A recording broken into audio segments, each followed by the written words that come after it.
தேர்தல் பரப்புரையிலே சிபிஎஸ் திட்டத்தை ரத்து செய்து பழைய பென்ஷன் திட்டத்தை அமல்படுத்துவோம் உள்ளிட்ட அரசு ஊழியர் ஆசிரியர்களின் பல்வேறு கோரிக்கைகளை ஏற்றுக்கொண்டு அவர்களுடைய தேர்தல் வாக்குறுதியிலே சேர்த்திருந்தார்கள். அதே போல ஓய்வூதியருடைய கோரிக்கைகள் சேர்க்கப்பட்டிருந்தது. இன்றைக்கு 4.5 ஆண்டுகள் ஆட்சி காலம் முடிந்த பின்பும் இந்த கோரிக்கைகள் எதையுமே நிறைவேற்றாமல் 98% தேர்தல் வாக்குறுதிகளை நிறைவேற்றிவிட்டோம் என்று சொல்லி வருகின்றார்கள்.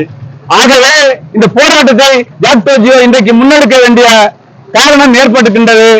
அரசு உடனடியாக கோரிக்கைகளை நிறைவேற்றி தர வேண்டும் என்று ஜாக்டோ ஜியோ அமைப்பின் சார்பாக கேட்டுக்கொள்கிறேன்.